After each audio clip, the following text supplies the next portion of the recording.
Bonjour et bienvenue au balado Le Gouvernail. Je me présente Sarah Lamotte, présidente fondatrice de l'Associé. Aujourd'hui, on aborde la thématique les stratégies d'influence, relations publiques et relations gouvernementales.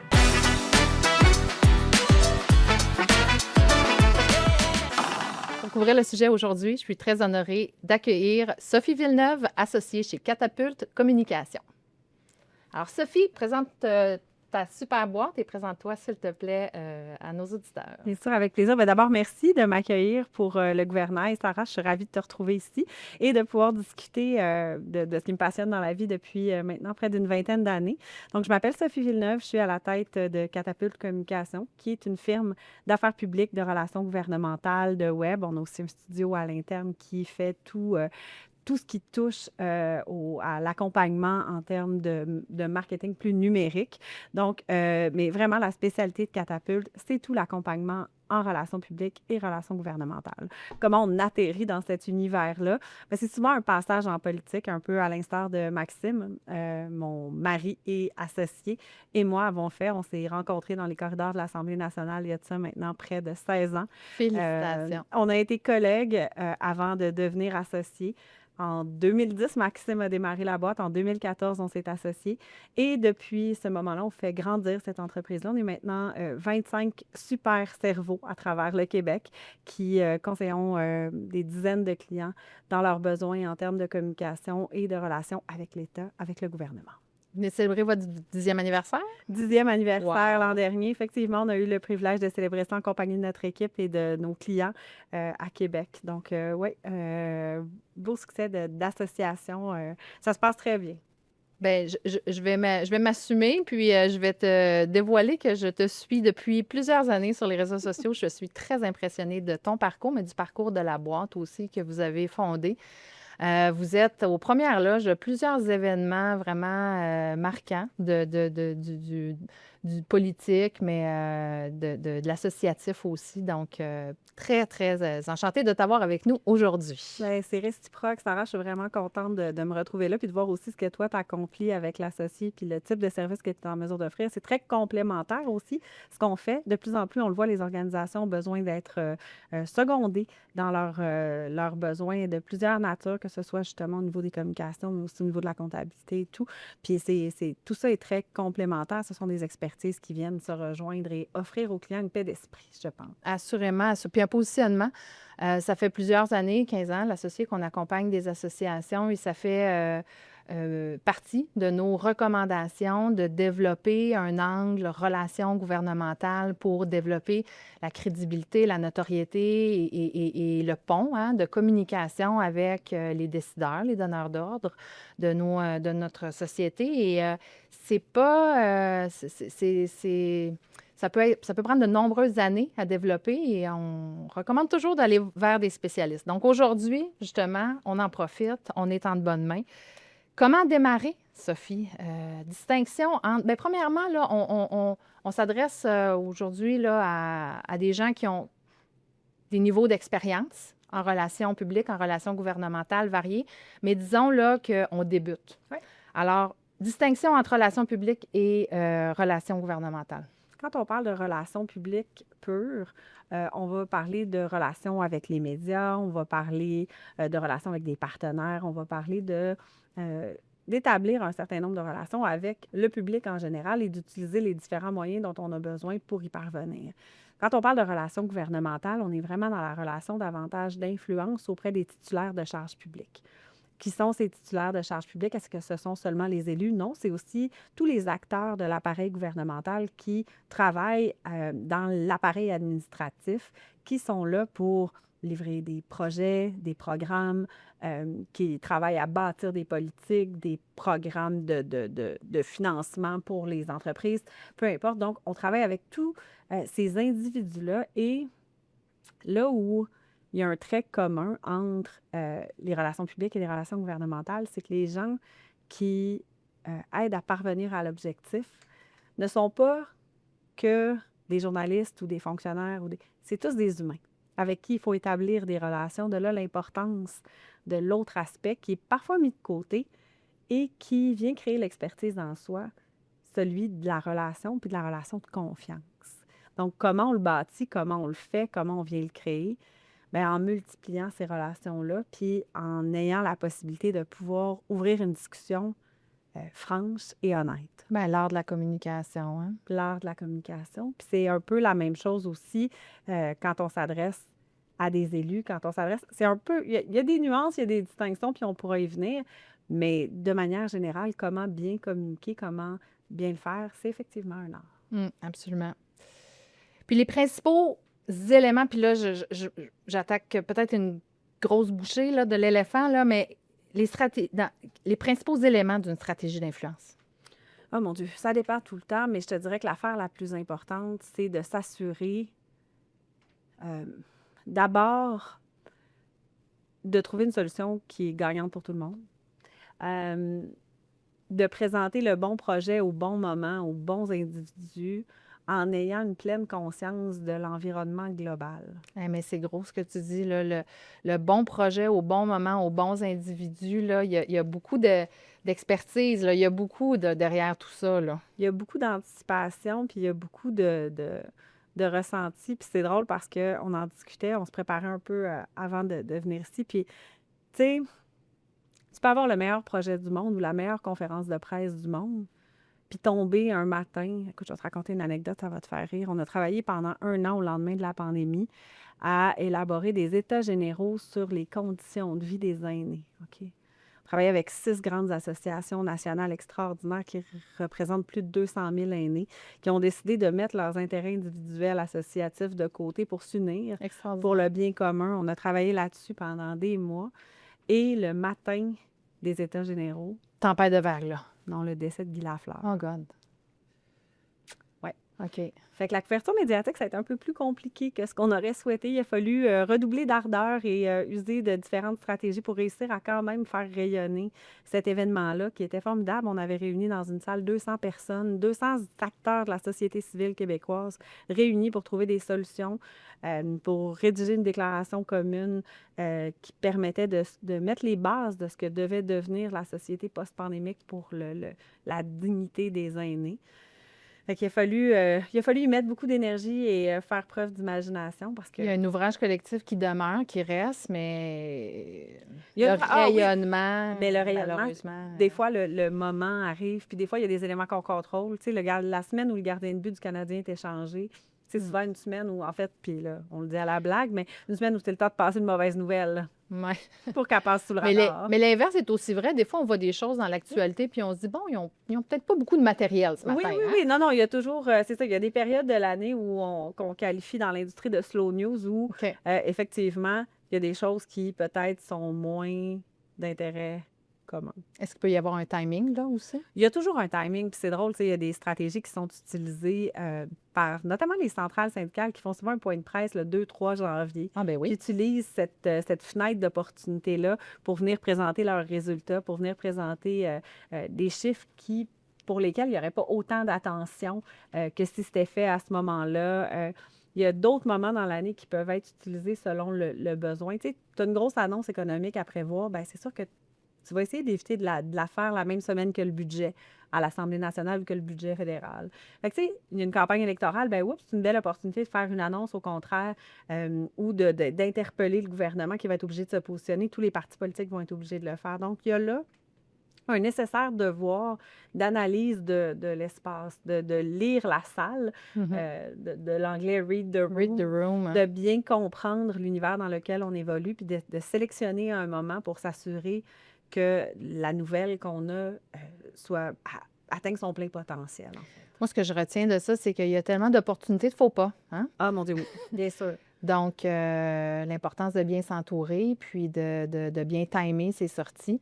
Oui, puis de mettre plusieurs têtes. Puis, ce qui est une énorme nouvelle pour une organisation qui travaille fort toute l'année et qui a des résultats à livrer ou qui a travaillé fort sur un projet puis qui veut le rendre public et qui souhaiterait que tout le monde en entende parler, des fois, il y a une nécessité aussi de juste relativiser l'impact que ça peut avoir ou de simplement donner la petite twist que ça prend pour rendre cette nouvelle-là réellement intéressante dans l'œil du journaliste. Et ça, c'est une technique et une tactique qu'on utilise, nous, de notre côté, de venir dire, ah, tu sais, j'aurais telle nouvelle, quel serait le meilleur moment? Parler avec un affectateur, parler avec un directeur de la salle de nouvelles, par exemple, dans un contexte comme celui-là, où tu es même capable de venir dire, écoute, j'aurais quelque chose pour toi. Puis là, oups, tu sais, t'échanges. Oui, OK, d'avoir de là, l'agilité dans tout ça, d'avoir là, de d'être capable l'agilité. d'ajuster un petit peu son message, sa position Oui, pour qu'elle puisse faire la nouvelle. exact. Puis de moins en moins, on va le voir, tu sais, les relations publiques sont moins figées dans le temps ou sont moins, tu sais, on le voyait il y a 15, il y a 20 ans, la conférence de presse formelle avec la rangée de chaises, la table, les verres d'eau. C'est une pratique qui est encore utilisée pour des annonces d'envergure gouvernementale où il y a plusieurs prises de parole. Maintenant, pour les organisations de taille moyenne, il y a de moins en moins de contexte pour venir faire ce type d'événement de presse-là, mais il y a plus de campagnes de relations publiques ciblées où, par exemple, on va vouloir venir rejoindre des journalistes qui s'intéressent aux questions, aux sujets dont on traite. Tu sais, c'est toujours plus utile de venir parler avec le bon journaliste en environnement pour faire sortir ta nouvelle en environnement que de tirer dans toutes les directions et de t'adresser à tous les affectateurs et à tous les journalistes. Donc là, si je te suis bien, plutôt que de prioriser l'organisation qui doit être assez énergivore, là, une conférence de presse, là, de plus cibler le journaliste, de parler directement à la personne qui couvre dans l'actualité un sujet, par exemple. Ah, et qu'on sait qu'ils s'y intéressent encore une fois, tu sais, il y a là une expertise. Tu sais, le début de la journée dans la vie d'une personne qui fait le travail qu'on fait, c'est 45 minutes, 50 minutes de revue de presse minimum pour faire un bon tour d'horizon des journaux. C'est de la radio, c'est consommer beaucoup de nouvelles et retourner plusieurs fois dans la journée. Et donc, tu viens qu'à créer une habitude au fil des mois, au fil des années, de bien comprendre quel journaliste s'intéresse à quoi, couvre quoi. Est-ce que ce journaliste-là, sur ce sujet-là, il a une tendance à être cynique? Oups, il y a plus une tendance à être ouvert d'esprit. Est-ce qu'il reprend parfois des bonnes nouvelles?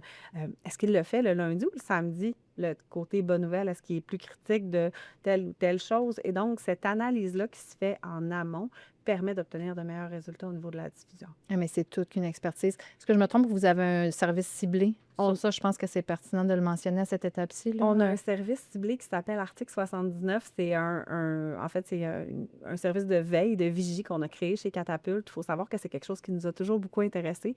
En parallèle du développement de Catapulte, on a opéré une autre entreprise qu'on a vendue qui s'appelait La Dose, qui était vraiment un portail de veille médiatique. On a continué d'offrir ce type de service-là à nos clients. C'était veille médiatique et veille parlementaire.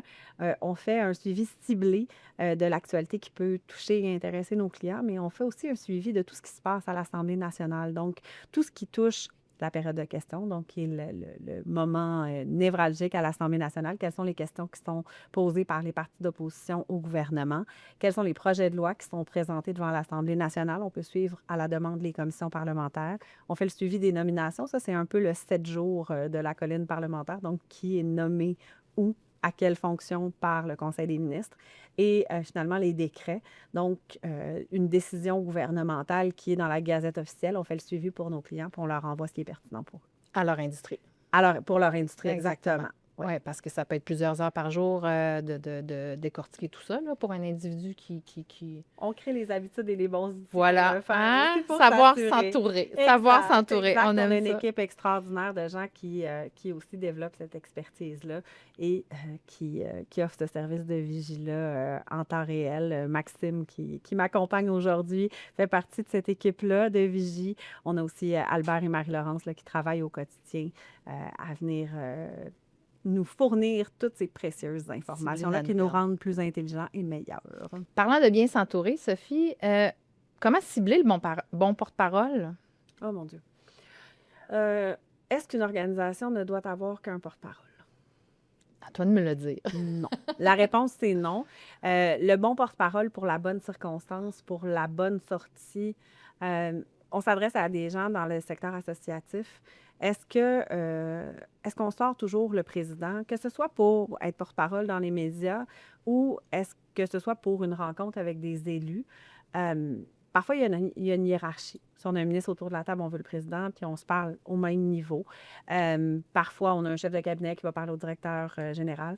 Parfois, dans l'organisation, on a une personne qui a une relation privilégiée avec quelqu'un dans un ministère, dans un organisme, avec un journaliste, pourquoi ne pas utiliser cette personne-là qui a une relation privilégiée? Parce que cette relation de confiance-là, Absolument. elle prévaut et elle peut donner de meilleurs résultats, permettre d'aller plus rapidement. Est-ce qu'on peut fonctionner par expertise aussi? Est-ce qu'on peut exactement fonctionner par expertise ou par opportunité? Et ça, tu sais, c'est drôle, c'est culturel, hein, le côté je veux pas être opportuniste dans la vie. Oui, il faut l'être. Il faut l'être constamment. Il faut les voir, ces opportunités-là, il faut les saisir, il faut les prendre. Puis ça, c'est une chose que je nomme souvent quand j'accompagne des organisations. Certes, le rôle de porte-parole, c'est un rôle qui vient avec une forme de prestige et qui vient avec... Visibilité. c'est assez gratifiant, cette visibilité-là. La partager, ça vole rien. Mm. Ça enlève rien, au contraire, ça démontre la force de l'organisation, ça démontre aussi la pluralité des talents, ça démontre, tu sais, être entouré de monde plus fort que soi, là, c'est la meilleure chose qui Une peut belle arriver. clé de succès, oui. C'est une belle clé de succès. Donc, d'utiliser la bonne personne au bon moment, puis de ne pas en faire un truc d'ego. Tu sais, des fois, il y a des porte-paroles, il y a des présidents d'associations qui sont extrêmement forts dans la négo, dans la mobilisation, et qui sont moins à l'aise devant la caméra ou au micro, que ça rend très, très, très nerveux. Il y a beaucoup de gens qui sont très nerveux de ça. Il y a certes des trucs, puis des formations porte-parole, ça, c'est un autre service qu'on peut offrir pour développer ces qualités-là, pour Mais développer plusieurs personnes se font violence là, devant une caméra. Là. C'est Il y a- pas naturel. Il y a plein de gens qui se font violence et vaut mieux ne pas le faire que le message ne passe pas. Et donc, de désigner la bonne personne pour le faire. Puis, il va arriver dans notre industrie, c'est pas si fréquent, mais que parfois, ce soit un relationniste qui joue le rôle de porte-parole. C'est quelque chose qui peut arriver dans le cas de besoin, soit de répondre à un journaliste. Tu sais, il y a des gens qui se connaissent aussi, qui savent que quand ils sont nerveux, ils vont partir dans plusieurs directions, ils vont dire trop de choses, c'est correct. C'est mieux de le savoir que d'aller en entrevue puis de nuire à son organisation. Bien, c'est important, là, le message, mais le livrable aussi. Le livrable aussi, tu sais, tu as des organisations à la tête desquelles tu vas retrouver des gens qui ont un côté technique très, très, très, très fort et très, très, très, très développé. Je pense aux scientifiques tout de suite, c'est peut-être un peu cliché, mais il y a des scientifiques qui vont vulgariser ça, là. Bien, qui vont se lancer dans des explications tellement complexes. Aujourd'hui, on n'a pas beaucoup de chance, on n'a pas beaucoup de temps pour passer une clip, hein, on le sait, une clip à la télé, une clip à la radio, quelque chose qui va être retenu pour un bulletin de nouvelles, ça dure 7 à 8 secondes. Ça prend des gens capables de... Esprit de synthèse. Et c'est difficile, oui. C'est un art, ça aussi. Absolument, absolument. Puis justement, bien, comment exploiter l'actualité politique ou médiatique? En fait, là, comment rebondir rapidement ou être prêt pour faire la une? Bien, faire la une. Faire la une, c'est souvent un objectif... c'est drôle, c'est un objectif qui est très légitime, mais qui est... c'est comment on réussit à se positionner. Ça se passera pas en une fois. Non, hein? Tu sais, c'est un travail de longue haleine. C'est plus, ça relève davantage du marathon que du sprint de réussir à faire une une. En fait, une une qui est un sprint, c'est pas souvent une bonne nouvelle. En posant la question, j'étais comme, ça peut être une mauvaise chose aussi. Oui, de se retrouver trop rapidement à la une sans avoir réussi à mettre la table pour bien se faire connaître. Puis c'est éphémère aussi. Exact. Alors que ce qu'on souhaite, c'est établir une relation avec l'interlocuteur avec qui on parle, que ce soit la population, que ce soit les partenaires, que ce soit le gouvernement. C'est un travail de longue haleine qui se fait à répétition. Puis, d'être reconnu comme un expert de contenu qui est consulté dans les moments pertinents. Dans les moments pertinents, dans les moments névralgiques, quand il y a une prise de décision, comment on réussit à faire ça? Bien, on les entretient, ces relations-là. On appelle pas juste pour demander, on appelle aussi pour donner des nouvelles, pour partager de l'information, pour fournir une expertise, pour lever la main simplement pour aider. Et dans tel dossier, je pense qu'on pourrait vous donner un coup de pouce. On a des indicateurs chez nos membres qui nous disent telle chose. Est-ce que ce sont des chiffres qui pourraient vous intéresser? Oui, je vous les envoie par courriel. Je fais une parenthèse sur plusieurs de nos clients qui pas rebondissent pas, mais n'ont peut-être pas encore là, gagné cette crédibilité ou cette notoriété-là. Il y a vraiment une frustration qui est présente lorsqu'il y a un sujet qui est exactement dans le cœur de leur profession.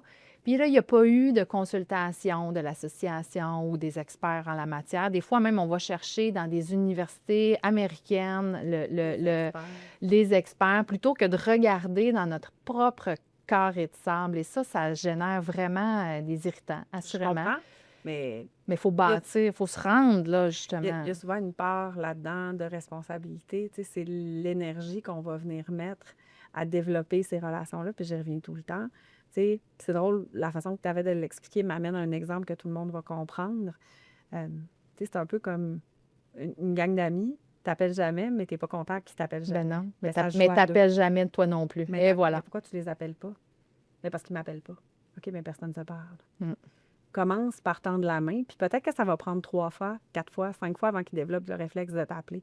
Puis des fois, il y a des petits outils que tu peux créer assez simples. Voici Sarah. Sarah est une interlocutrice qui peut parler d'accompagnement des associations, qui peut parler de différents sujets touchant X, Y, Z. Sarah est une interlocutrice super à l'aise en entrevue, capable d'y aller, rapidement disponible. Elle est dans la région de Montréal, elle peut se déplacer pour aller en entrevue. De fournir juste un outil comme celui-là, Es-tu en train de nous faire un cadeau, Sophie? c'est un petit cadeau.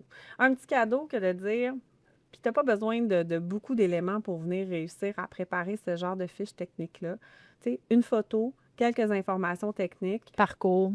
le parcours de la personne, les sujets sur lesquels la personne est à l'aise de se prononcer, les origines, tu sais, ou la localisation géographique, capable de se déplacer en studio. Je suis dans la région de Québec, je suis dans la région de Montréal, je suis Ouais. capable d'y aller.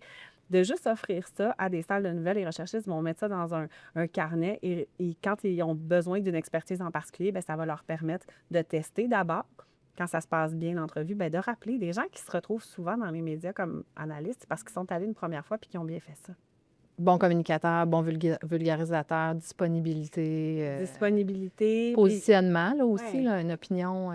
Et ça, c'est l'autre chose. Quand on prend la décision d'avoir une stratégie en relations publiques, c'est important de la prioriser parce que quand un cycle de nouvelles débute sur un sujet qui est dans notre champ d'expertise, si on n'est pas disponible au moment où on est demandé, on ne nous rappellera plus.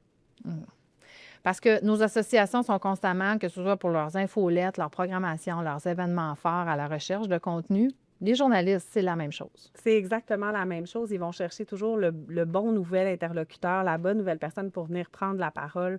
La personne qui a une capacité aussi de s'exprimer de manière sincère. Tu sais, il y a toutes sortes de bonnes qualités à un porte-parole, de qualités recherchées, mais qui sont souvent les qualités de cœur d'une personne qui va être ouverte à partager son expertise, son expérience, qui va pouvoir en donner.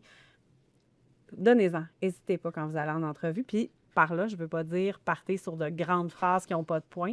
Sujet, verbe, complément. Ça, c'est mon deuxième don du podcast. S'il vous plaît, pas des phrases trop longues quand vous allez en entrevue. Faites ça court, faites ça attrayant, simple à comprendre. Adressez-vous à une audience. Tu sais, vous avez sûrement tous quelqu'un dans votre tête à qui vous expliquez quelque chose, puis pour qui vous voulez rendre ça très facile, que ce soit quelqu'un de plus jeune, que ce soit quelqu'un de plus âgé. Adressez-vous à un public qui va tout comprendre.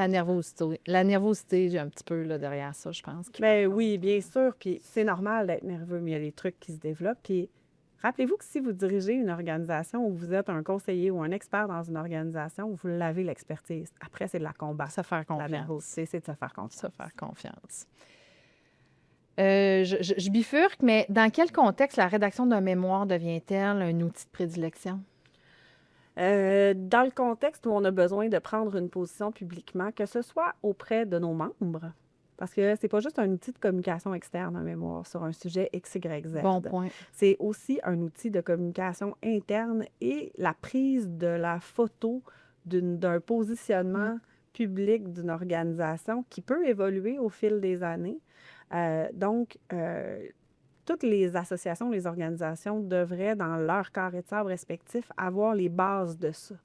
Quelles sont les prises de position sur lesquelles on a besoin de venir travailler et, bien évidemment, ensuite s'en servir quand vient le temps d'aller témoigner en commission parlementaire. Donc, s'il y a un projet de loi ou un mandat d'initiative ou un mandat plus large de l'Assemblée nationale sur un sujet X, Y, Z, dans le cadre, évidemment, des consultations prébudgétaires quand on a une requête financière à demander au gouvernement, mais parfois aussi pour une association, quand on a besoin d'aller chercher du financement auprès d'une fondation, bien, d'avoir un mémoire, ça ajoute beaucoup de crédibilité à la démarche de venir démontrer où on œuvre, comment on le fait. C'est un peu différent d'un rapport annuel qui, lui, va être vraiment très factuel, qui va venir donner des chiffres, qui va venir donner des différents éléments. Là, c'est vraiment les prises de position publiques qu'on va venir identifier dans un mémoire et il ne faut pas avoir peur de les prendre, ces positions publiques-là, même si parfois C'est difficile d'arriver à ce compromis-là parce que quand on représente des membres, quand on représente beaucoup de gens, c'est dur de trouver le consensus et le compromis, mais c'est essentiel de le faire pour réussir à se démarquer.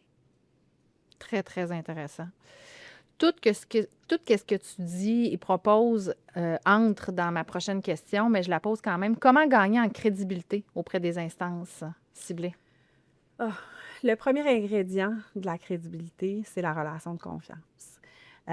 Donc, l'honnêteté, de donner l'heure juste, de donner la bonne information, euh, c'est pas mal la meilleure façon de devenir crédible auprès des organisations. Après, bien, la notoriété permet d'atteindre aussi cette crédibilité-là. C'est sûr que si l'interlocuteur devant qui tu t'assois n'a jamais entendu parler de toi, puis c'était pas ce que tu fais, ça devient un peu compliqué. Un peu la même chose quand on sollicite une rencontre avec des élus, un cabinet politique, voire des fonctionnaires pour présenter notre organisation. C'est important de s'en tenir aux informations essentielles et c'est surtout important que ce soit une conversation. Mhm. OK? Puis là, je le précise et je l'explique, puis ça part toujours de la meilleure des intentions du monde, mais quand une organisation, une association, une entreprise obtient une rencontre avec ce type d'interlocuteur-là, souvent, on est vraiment content, on le voit comme une grande chance de pouvoir être là, puis on veut passer le plus d'informations On veut tout possible. dire. On veut tout dire.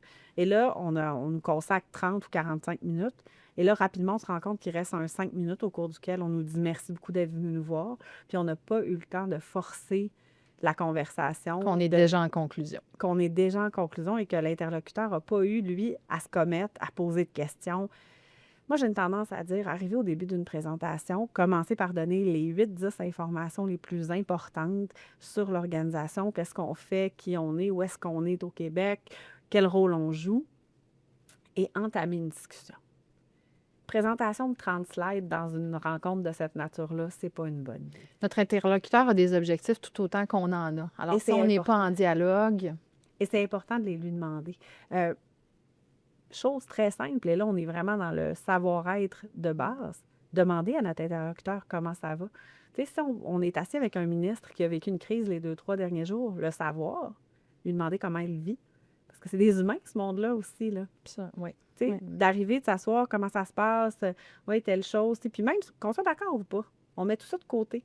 Puis, viendra le temps éventuellement d'aborder les sujets pour lesquels il peut y avoir un désaccord, il peut y avoir un litige. On va finir par réussir à pouvoir le traiter. Mettons la table de la bonne façon pour permettre de créer un dialogue puis de créer une relation, un rapport. Donc, less is more aussi, hein? Comme un plan stratégique. On n'a pas besoin d'avoir 5 axes, 10 orientations, 45 actions, là. Surtout dans ce type de rencontre-là, on veut sortir avec un objectif précis. Même chose quand on veut sortir d'une entrevue, la première chose que je dis toujours aux personnes que j'accompagne, qu'est-ce que tu aimerais que ce soit le titre de l'article? Essaye de t'assurer que ce soit ça. Intéressant. Dis-le. On focus. On focus. De ton expérience, de quelle manière les relations publiques, les relations gouvernementales contribuent-elles au sentiment d'appartenance des membres? Nous, on gère beaucoup d'associations. Il me semble que c'est une fibre qui vient nous chercher là, quand on est vu de notre... Hey, moi, je suis membre de cette association-là. On est cité dans le journal ce matin. Bien, on est cité dans le journal ce matin. On défend nos droits. On présente le projet sur lequel on a travaillé. Je donne un exemple. Encore une fois, puis les groupes associatifs avec qui on a travaillé sont dans plusieurs secteurs d'activité, mais je vais donner un exemple, encore une fois, qui touche des assos d'aînés. Projets sur lesquels les aînés ont travaillé pour le retrait des sacs jetables, des sacs non réutilisables, il y a de ça quelques années. Ça a fait beaucoup les nouvelles, ça a beaucoup fait jaser. Bien, c'est une belle fierté de voir qu'on contribue à la société, peu importe l'âge qu'on a, peu importe ce qu'on fait, qu'on a une influence, qu'on a un ascendant. Même chose quand tu as un projet porteur. On a travaillé avec des gens qui défendent un peu les piétons puis la sécurité des piétons sur les parcours, les chemins scolaires. Bien, c'est important, cette sensibilisation-là. Puis souvent, c'est des gens qui sont bénévoles, qui font partie de ces organisations-là. La paye, c'est le changement que tu amènes dans la société. Et donc, si ce changement-là n'est pas vu, que ce soit dans les médias, que ce soit dans les médias sociaux, ou souligné, voire même par une personnalité comme un élu, contribuer à la société de demain. Hey, je fais une mini parenthèse là-dessus. On n'est pas bon au Québec avec nos piétons, hein? On n'est pas très bon avec nos piétons. Il y a du travail, il reste du travail à faire, il reste vraiment du chemin à faire, surtout On dans va une se le période, dire. ouais, surtout en période hivernale. Non, non, il y a vraiment du travail à faire avec les piétons, avec le transport en Courtoisie. commun Non, aussi, non, là. Oui, exact, courtoisie. courtoisie au volant, là, Courtoisie, oui, priorité piéton. oui, absolument. De ton, OK, là, je t'amène sur un terrain. Ça me brûlait de te poser la question, la perception des lobbyistes. Est-ce qu'on Oui. est encore dans une vieille mentalité Hey, nous, c'est stéréotypée? drôle, on a pris cette décision-là il n'y a pas si longtemps de l'assumer pleinement. C'est vraiment ce qu'on fait. Puis quand tu regardes la définition de c'est quoi un lobbyiste, c'est une personne qui exerce une relation d'influence. Euh, Puis au même titre que l'opportunisme, l'influence, c'est pas mal. L'influence, c'est quoi? C'est de porter des projets puis de leur permettre de se réaliser tout en utilisant un ascendant ou des arguments que l'on a qui permettent de convaincre. Tout le monde est de bonne foi là, dans Tout ça, le là. monde est de bonne foi, puis il y a une perception qui a été accolée au lobby qui touche des secteurs d'activité qui étaient peut-être moins populaires, qui étaient peut-être plus, comment dire, Des industries comme le comme le tabac. tabac, comme le pétrole, comme...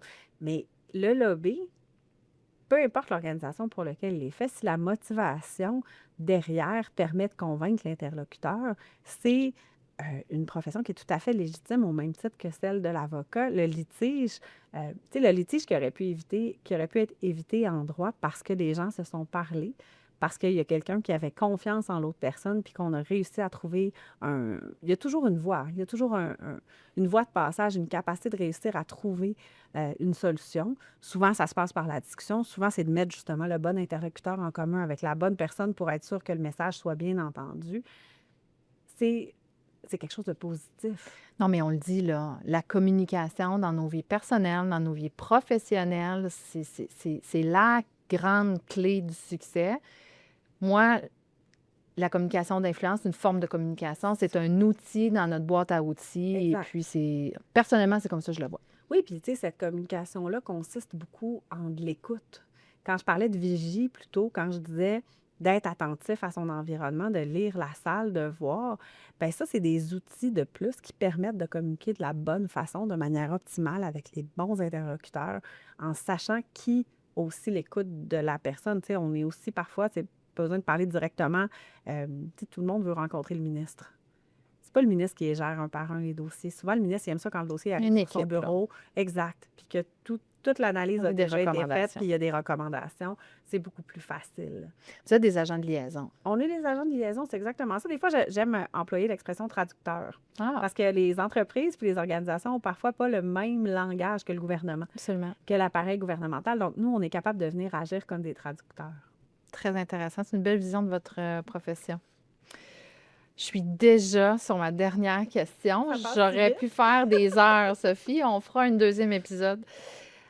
Si un OBNL devait mettre en place une seule action dès demain matin pour améliorer ses relations publiques ou démarrer ses relations gouvernementales, qu'est-ce que tu recommanderais? Pourquoi? Organiser ses idées. Hmm. Organiser ses idées, s'assurer que sa mission soit bien comprise par ses gens à l'interne et par ses membres. Donc, de s'assurer que tout le monde adhère à sa mission, de bien l'organiser, de bien la vendre, la verbaliser, c'est la base. Puis après ça, bien, tout peut se déployer. Et moi, j'ajoute, là, entourez-vous de professionnels compétents comme Sophie et son équipe pour démarrer et bien le faire. J'imagine qu'avec le temps, on développe des outils, on développe des réflexes, on a une certaine structure, puis on peut plus de façon ponctuelle Bien sûr. recourir à des services externes, mais de bien démarrer, je pense que ça peut être une autre clé de succès, puis je le recommande fortement. De bien démarrer, puis tu sais, l'équipe qu'on a, puis on se plaît souvent à le présenter de cette façon-là, on est capable de devenir un membre à part entière de l'équipe. On est capable d'établir une relation où on va sélectionner aussi au sein de notre propre équipe le bon joueur selon le dossier, selon l'expertise, selon la capacité. Si on a besoin d'une relationniste qui est plus implantée à Montréal, on va s'assurer de mettre Catherine dans le coup dans l'équipe. Si on a besoin de quelqu'un à Québec, on va mettre Cédric, on va mettre Thomas, on va mettre... Ah non, vous êtes une petite armée, là, On est derrière, une là. petite armée de gens qui sont capables d'agir de manière systématique. Et l'autre belle force qu'on a dans l'équipe et qui me rend très, très fière, c'est qu'on est présent dans toutes les régions du Québec. Félicitations.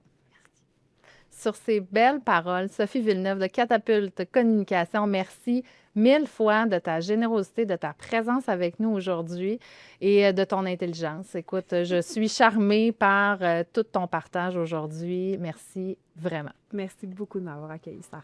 À vous, chers auditeurs, merci de votre présence avec nous aujourd'hui. Et puis, ben écoutez, on se dit à un prochain balado du Gouvernail.